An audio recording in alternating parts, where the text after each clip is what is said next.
नमस्कार, के न्यूज में आपका स्वागत है। मैं हूं प्रबुद्ध चौहान और आप देख रहे हैं खास पेशकश राजकाज में आज बात करेंगे 5 राज्यों में होने वाले चुनाव में सबसे पहले मतदान वाले प्रदेश मिजोरम की राजनीतिक उठापटक की।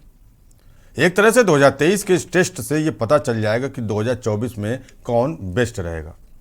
मिजोरम की जनता अगले 5 साल के लिए अपनी सरकार चुनने के लिए 7 नवंबर के दिन मतदान करेगी।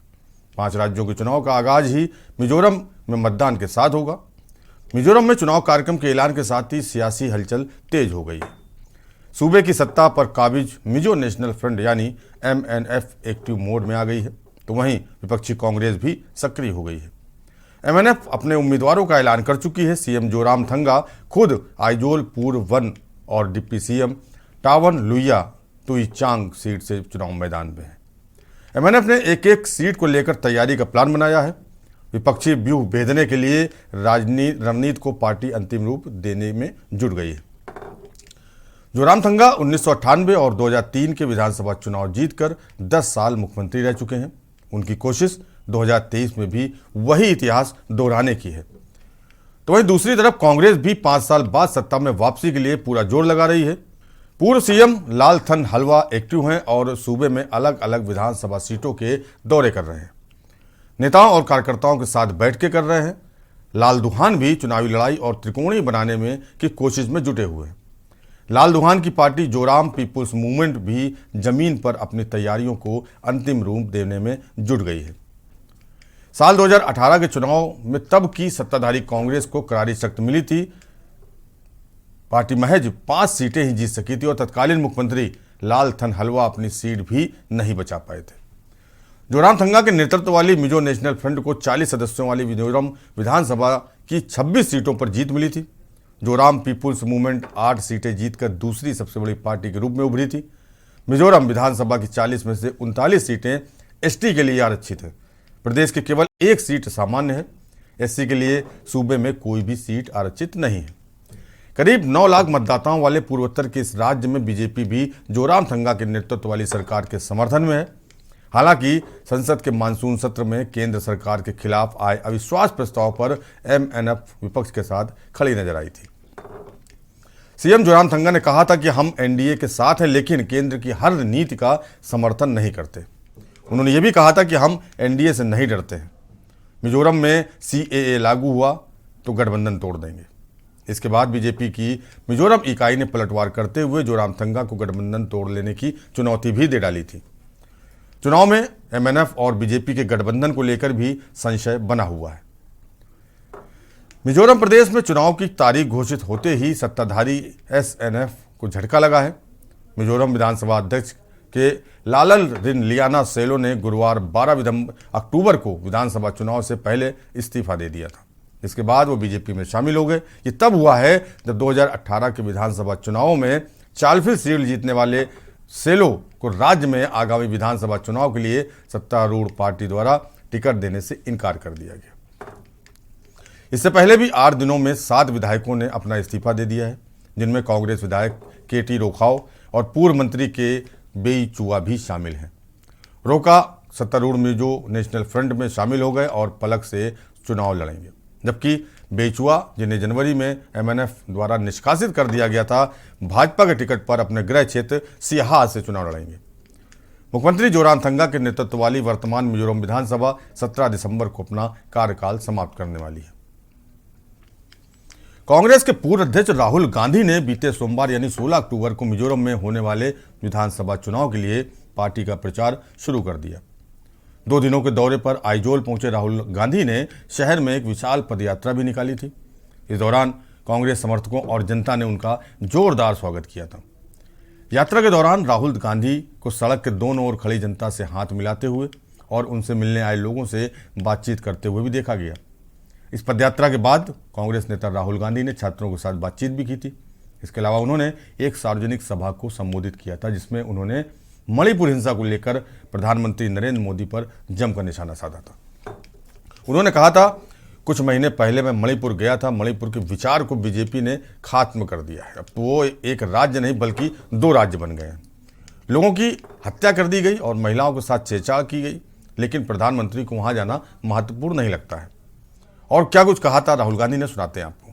ดูคานหุ่นทาร์เจ้าไปหมอตะกะกันช่วงกายอันนี้ค่ะ Maybe many of the young people here do not remember, but we transitioned from a violent Mizoram to a peaceful Mizoram. เฮลายานักปังลำจวนเรพัตโตโลไม่เทียข้ามีหุ่นจังคานอินเบย์นัที่เส้นหลวงนัจังหุ่นรัลมัวตะกะกันลูตันนี่ค่ะ The older generation, of course, knows the price they paid for the hatred and the violence that was spread in this beautiful state. เฮลายรำมวยตะกะอินหัวนั่นแหละที่เส้นหลวงต้นนะเราติดตอบตัวระบรวกเราเท่งค่ะอโลมอมตักไม่ว่า Some months ago, I walked across India from Kanyakumari to Kashmir. เตรียมลายเดียวต่อคานกันยากุมารีจังมาร์ตอบกาชมิร์เท่งเก๋กันกาลนี่ค่ะ And we walked for almost 4,000 kilometers. เกมสางลิโดนไลกันกัลอะ Today we walked 2 kilometers. วันนั้นเราส่วนเกมนี่เวลออรันอีกค่ะ But the message I wanted to give was the same as the one I gave when I walked across India.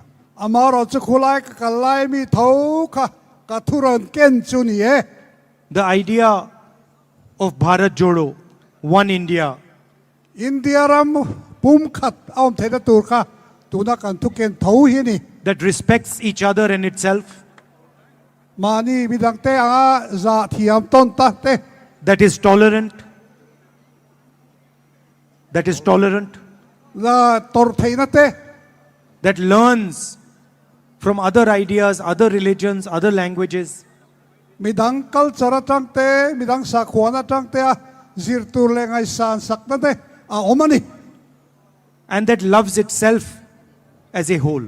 จูวางจะข้ามีปุ่มป่วยคาร์อินมังไอต้นนั่นเตอมตัดอันนี้ And that is the idea that is under attack by the BJP. ตูนเฮียนขาทิลเงยไหมคะเฮบีเจพีเฮาเฮียนอารอนเบยเลมูเรอมันติเบอร์อันนี้ตัดเสีย They attack different communities, different religions, different languages. They spread hatred, violence in the country. นำรังรังเตะกูรังรังรังเตะกัลจะรังรังเตะอันหัวจุมีไอจวนอินหัวต้นนั่นเตะอินซาโลต้นนั่นเตะอินหัวเฉียดต้นนั่นเตะอารอนติดาร์ตาอันนี้ They spread arrogance, lack of understanding, มีดังเรียดเทียมดูเรานั่นเตะอินตอร์เทยเรานั่นเตะอารอนติดชวกทาร์ตเซล่า and this is completely against the idea of India. เฮ้ยอินเดียกันติ INDIA นะอดูโลเบอร์เลอดูเบอร์อันนี้ตาลี Because the idea of India that we are used to, the idea of India that we believe in, is one that respects everybody, is affectionate to everybody, protects everybody.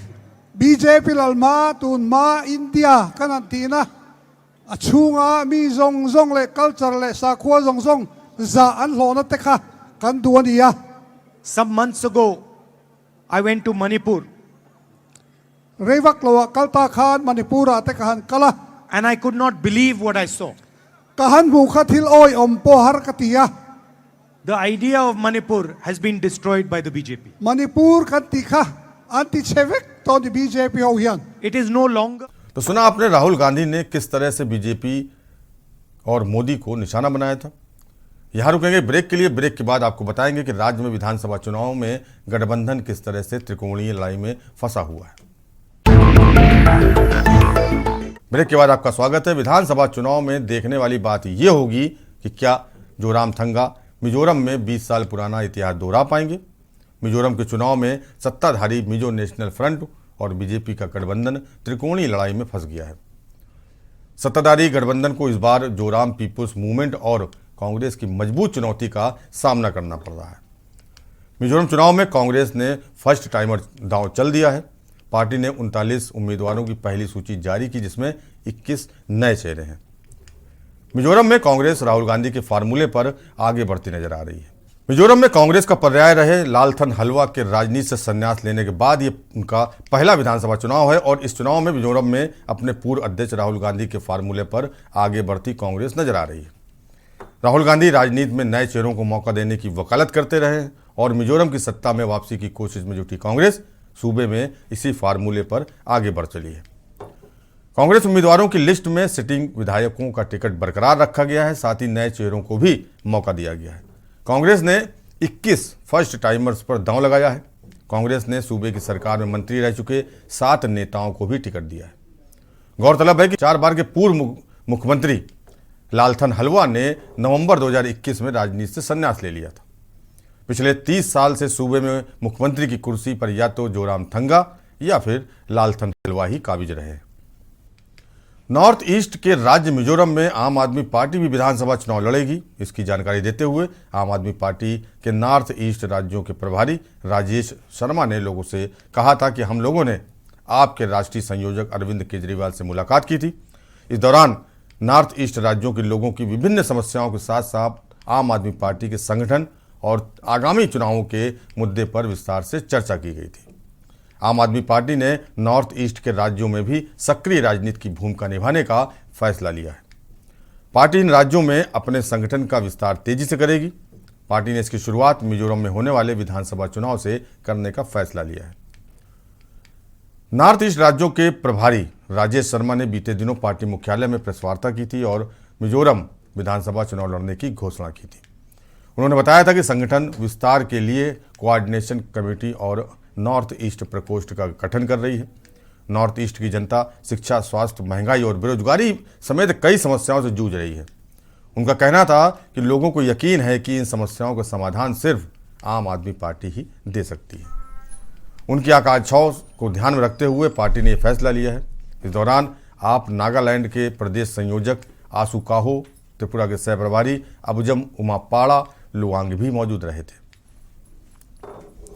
Mizoram में सत्तारूढ़ Mizo national front ने HPCR के साथ गठबंधन किया है। दोनों पार्टियों के पदाधिकारियों का कहना है कि अगर MNF सत्ता बरकरार रखती है तो तत्कालीन मिजोरम सरकार और पूर्ववर्ती भूमिगत संगठन हमार पीपुल्स कन्वेंशन डेमोक्रेटिक के बीच 2018 के समझौता ज्ञापन को लागू करने के लिए कदम उठाया जाएगा। दोनों पार्टियों के बीच हुए CEC समझौते में कहा गया है कि अगर MNF सत्ता में लौटती है तो सरकार उग्रवाद के दौरान अपनी जान गंवाने वाले लोगों के परिवारों को HPCD के पूर्व कैडरों को नौकरियों सहित पुनर्वास और अन्य कल्याणकारी लाभ देगी। इसमें कहा गया है कि सरकार सिनलुंग हिल्स काउंसिल को विकसित करने के लिए एक विशेष पैकेज भी देगी और दोनों पार्टियां अगले साल होने वाले स्थानीय चुनावों में भी गठबंधन करेंगी। इससे पहले अगस्त में रोडिंगा के नेतृत्व वाले एक अन्य HPC गुट ने आगामी विधानसभा चुनावों में एक साथ काम करने के लिए मिजोरम में मुख्य विपक्षी दल जोरम पीपुल्स मूवमेंट यानी ZPM के साथ चुनावी गठबंधन बनाया था। HPC पार्टी के नेताओं के एक वर्ग ने 1989 और 1994 के बीच 5 राज्यों के लिए हथियार उठाए थे और मणिपुर से सटे मिजोरम के उत्तर पूर्वी हिस्से में हमार बहुल क्षेत्रों में से एक स्वायत्त जिला परिषद बनाने की मांग उठी। विद्रोही संगठन ने 1994 में पूर्ववर्ती कांग्रेस सरकार के साथ एक शांति समझौते पर हस्ताक्षर किए, जिस वजह से हमार लोगों के लिए एक विकास परिषद का जन्म हुआ। विकास परिषद से नाखुश HPC की एक शाखा HPCD ने अप्रैल 2018 में मिजोरम सरकार के साथ साथ एक समझौते पर हस्ताक्षर करने तक विद्रोही आंदोलन जारी रखा था। मिजोरम में होने वाले विधानसभा चुनाव पर सभी की निगाहें टिकी हुई हैं। मिजोरम के विधानसभा चुनाव बड़े दिलचस्प रहने वाले हैं। जानकारों का मानना है कि मिजो नेशनल फ्रंट के लोकप्रिय नेता और राज्य के मुख्यमंत्री जोरामथंगा लगातार दूसरे कार्यकाल के लिए चुनावी मैदान में उतरेंगे, जहां उनके मुख्य प्रतिद्वंदी जोराम पीपल्स फ्रंट के नेता लालदुहोमा और कांग्रेस पार्टी से कड़ी चुनौती की उम्मीद है। मुख्यमंत्री जोरामथंगा इससे पहले साल 1998 से 2008 के बीच भी प्रदेश के मुखिया रह चुके हैं। बाद में 2008 से 2018 के बीच प्रदेश में कांग्रेस पार्टी की सरकार रही थी। मिजोरम में साल 1994 से लेकर अब तक चुनावी राजनीति में कांग्रेस और मिजो नेशनल फ्रंट के बीच ही टक्कर होती रही, लेकिन इस बार त्रिकोणीय मुकाबले में जोराम पीपल्स फ्रंट के नेता लालदुहोमा भी बड़े दावेदार हैं, जिनकी पार्टी ने साल 2018 के विधानसभा चुनाव में 40 में से 8 सीटें जीत ली थी। साल 1972 में असम से अलग होकर केंद्र शासित प्रदेश के रूप में मिजोरम की स्थापना की गई थी। बाद में 20 फरवरी 1987 को मध्य रात्रि में राजधानी आइजोल में मिजोरम की पूर्ण राज्य के रूप में स्थापना हुई। ये प्रदेश एक कृषि आधारित अर्थव्यवस्था वाला प्रदेश है। मिजोरम का पड़ोसी राज्य असम से सीमा विवाद भी रहा है, जो कि प्रदेश की प्रगति में बाधा बनता रहा है। इसी साल मई से जुलाई महीने में मिजोरम का असम से सीमा विवाद हिंसक रूप ले चुका था, जिसमें 6 पुलिसकर्मियों की मौत हुई थी और 80 से ज़्यादा आम नागरिक घायल हुए थे। इस चुनाव में असम के साथ सीमा विवाद तथा मणिपुर हिंसा का मामला वर्तमान मुख्यमंत्री जोरामथंगा के बीजेपी के नेतृत्व वाले गठबंधन में होने से उनके लिए मुश्किलें पैदा करेगा। आंकड़ों के मुताबिक 40 सदस्यीय विधानसभा चुनाव में साल के अंत में वर्तमान मुख्यमंत्री जोरामथंगा की हार के बाद विपक्षी दल जोराम पीपल्स फ्रंट के नेता लाल दुहोमा और कांग्रेस पार्टी की मिलीजुली सरकार के आने की संभावना दिखाई दे रही है। अगर मिजोरम प्रदेश की बात करें तो मिजोरम की सभी 40 विधानसभा सीटों के लिए 7 नवंबर को मतदान होना है और 3 दिसंबर को मतगणना। मिजोरम विधानसभा चुनाव के लिए 13 अक्टूबर को सूची जारी की गई थी और 20 अक्टूबर को नामांकन दाखिल किए गए थे। नामांकन पत्रों की छानबीन 21 अक्टूबर से हुई थी और 23 अक्टूबर को पत्र वापसी की तारीख रखी गई थी। मिजोरम विधानसभा का कार्यकाल 17 दिसंबर को खत्म होगा। इस पूर्वोत्तर राज्य में मिजो नेशनल फ्रंट सत्ता में है। पिछले विधानसभा चुनाव में मिजो नेशनल फ्रंट ने 26 सीटें जीती थी, तो जोराम पीपुल्स मूवमेंट को 8 और कांग्रेस को 5 सीटें हासिल हुई थी। इस वक्त राज्य में मिजोरम नेशनल फ्रंट यानी MNF की सरकार है, जिसके सामने चुनाव में अपनी सत्ता बचाने की चुनौती होगी। वहीं कांग्रेस दोबारा राज्य की सत्ता में काबिज होने के लिए जोर आजमाइश से लगा रही है। इससे पहले 4 अक्टूबर को 40 सदस्यीय मिजोरम विधानसभा के लिए MNF ने सभी सीटों पर नामों की घोषणा कर दी थी। मुख्यमंत्री और MNF अध्यक्ष जोरामथंगा आइजोल पूर्व 1 से चुनाव लड़ेंगे। ये सीट सीएम ने 2018 के विधानसभा चुनावों में जीती थी। वहीं राज्य के अन्य मुख्य विपक्षी दलों कांग्रेस, भाजपा और जोराम पीपुल्स मूवमेंट यानी ZPM ने अब तक कोई भी सूची जारी नहीं की थी।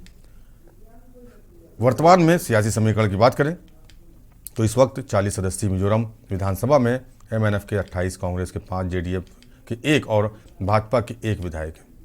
5 सीटों पर निर्दलीय विधायक हैं। राज्य के मौजूदा मुख्यमंत्री और सत्ताधारी MNF प्रमुख जोरामथंगा हैं।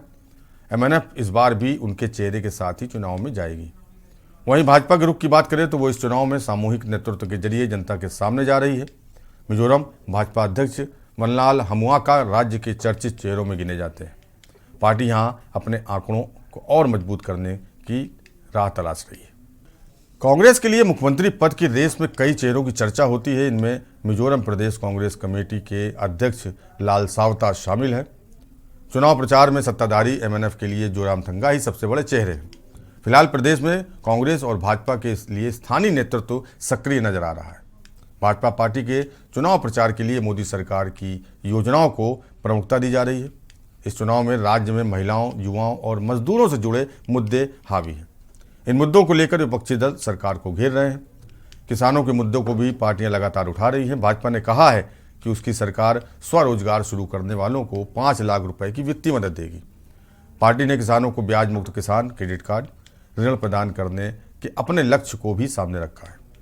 इस चुनाव में मुख्य मुकाबला MNF, ZPM, कांग्रेस और भाजपा के बीच होने की उम्मीद है। कांग्रेस ने राज्य विधानसभा चुनाव से पहले राज्य में 2 स्थानीय पार्टियों पीपुल्स कॉन्फ्रेंस और जोरम नेशनल पार्टी के साथ मिलकर मिजोरम सेकुलर अलायंस बनाया है। वहीं भाजपा इस बार 15 से 20 सीटों पर चुनाव लड़ने की योजना बना रही है। इससे पहले भाजपा ने राज्य में सत्तारूढ़ MNF को हराकर मारा स्वायत्त जिला परिषद के लिए ग्राम परिषद चुनाव जीता था। भाजपा ने कुल 99 ग्राम परिषदों में से 41 सीटें जीती थी। MNF ने 25 सीटें हासिल की थी। उसके बाद कांग्रेस को 8 सीटें मिली थी, जबकि ZPM ने 1 ग्राम परिषद हासिल की। राज्य में पिछले चुनाव 28 नवंबर 2018 को हुए थे। इस चुनाव में 40 सदस्यीय विधानसभा में MNF को 27 सीटों पर जीत मिली थी और कांग्रेस ने 4 सीटें, जबकि भाजपा ने 1 सीट पर विजय प्राप्त की थी। इसके अलावा 8 सीटों पर निर्दलीय प्रत्याशियों को जीत मिली थी। कुल मिलाकर मिजोरम राज्य में होने वाले विधानसभा चुनाव इस बार काफ़ी दिलचस्प होते दिखाई दे रहे हैं। अब देखना यह है कि बीजेपी और उनकी सत्ताधारी सहयोगी पार्टी कांग्रेस को रोक पाने में कितना सफल हो पाती है। खास पेशकश राजकाज में फिलहाल इतना ही। देश और दुनिया की बाकी खबरों की देखते रहिए के न्यूज़ इंडिया और मुझे दीजिए इजाज़त। नमस्कार।